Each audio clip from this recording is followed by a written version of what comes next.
Hello, hello, everybody. Well, it's another Saturday, the first Saturday in December, another episode of Perspectives in Pouring. Thank you guys so much for being here. You know, where did the time go? Where did this year go?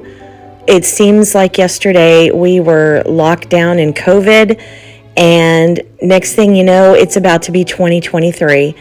And I remember when I was younger, my folks always used to tell me, Britta, don't rush to grow up. Stop rushing to get older and enjoy your youth. Enjoy the time that you've got when you're young. But no, we all had to rush to grow up. And now look where we're at. Anyway, if you've been watching me for any length of time, you know that Dutch pours really are not my forte. I've been working on them every now and then. Sometimes I'll get brave and decide to try it. But you also know how I love my earth tones. And I got to thinking about these colors one day. And I thought, you know what? Let's just try it. It seems to be easier on a longer, more rectangular canvas like this 12 by 36. The more space you have, the easier I think it is to get a good blowout. But my paints are a little thicker this time than I usually use. And I got to meet Canella a few weeks ago, and I noticed that her paints are a little bit thicker. So I thought, you know what, let's give it a shot and see what we can come up with. So that was my thinking in doing this piece. So I'll jump back in here in a little bit with some things that I learned.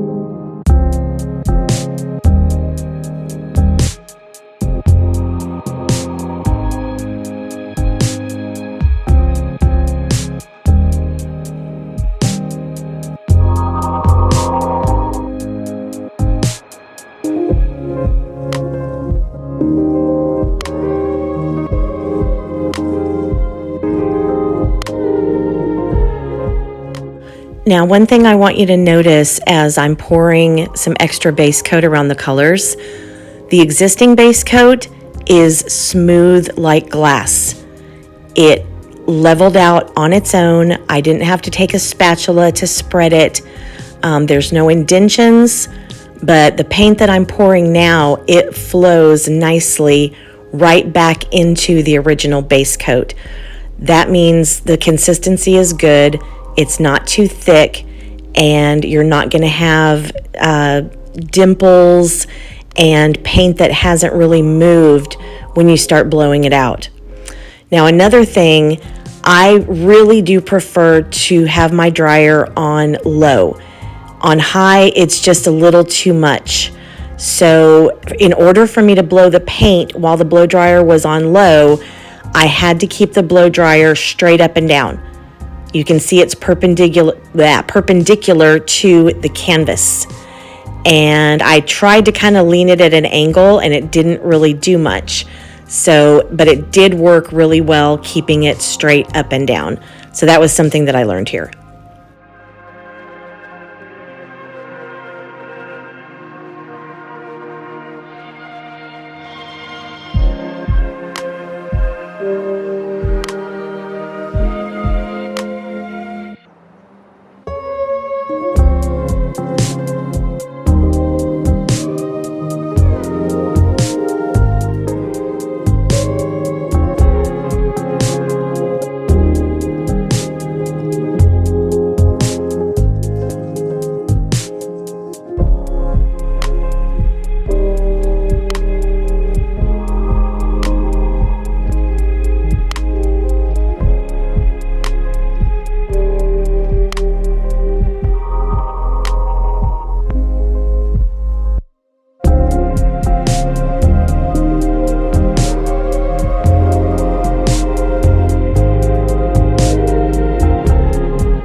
So this was a good starter blowout, and I'm sure some people may have stopped at this point.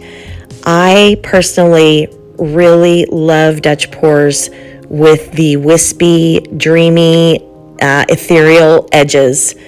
And this little world's smallest blower, everybody talks about it. It really is a lifesaver.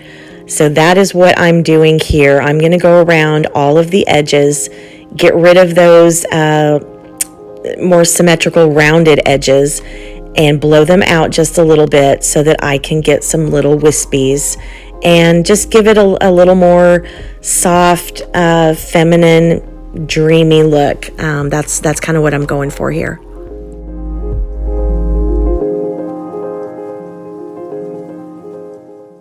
Another thing that I noticed here, I am blowing out right around the edges when what I should have been doing is blowing out from the center where the original lines of paint were, because there was still paint underneath there.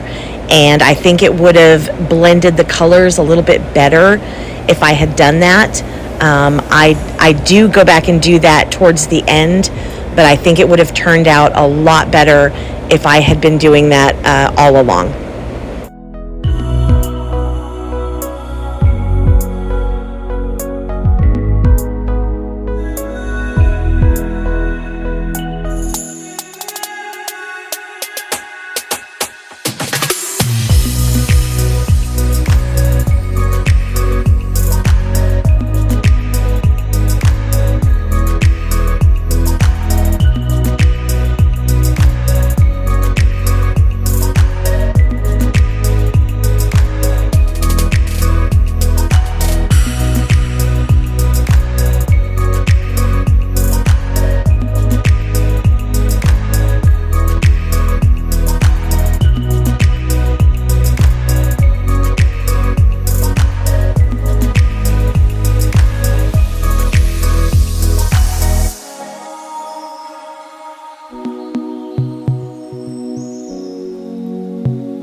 am super happy with this piece. There is still a lot for me to learn, but I am feeling a little more confident in experimenting a little more now with Dutch pours. Love the colors. Using that white satin enamel was a good thing. It didn't blend. I didn't lose it. Those pops of white against that taupe color really do set it off, along with that gold. And I just could not be happier with this piece. Thank you guys so much for being here. I hope you got a chance to check out Leslie Onstead. Before we got started with the show, she introduced the new Vivid Intense Indigo Blue Black that will be released, I believe, December 22nd. It's going to be a beautiful color, very versatile. And Sheldon showed us some more bolder cells. I've got to try this technique at some point. Just incredible, inspired by Gina DeLuca. He is just rocking it. And Lance is being a bum on vacation in Costa Rica, which I really can't say that because he, I think, needed this break, had it planned for a while, so I'm glad he got to go. His mom's feeling better. Here's the dried results. I love this piece. I really do. If I sell it, it'll be a hard sell for me because I really do like this piece. And it would look great in my house because my house is all these colors. Anyway, thank you again for being here. We always appreciate you taking time out of your busy schedule to spend with us. We just appreciate you so much. Be sure to tune in next Saturday for another episode of Perspectives in Pouring. Until then, have a great weekend. Take care of one another, and we'll talk soon.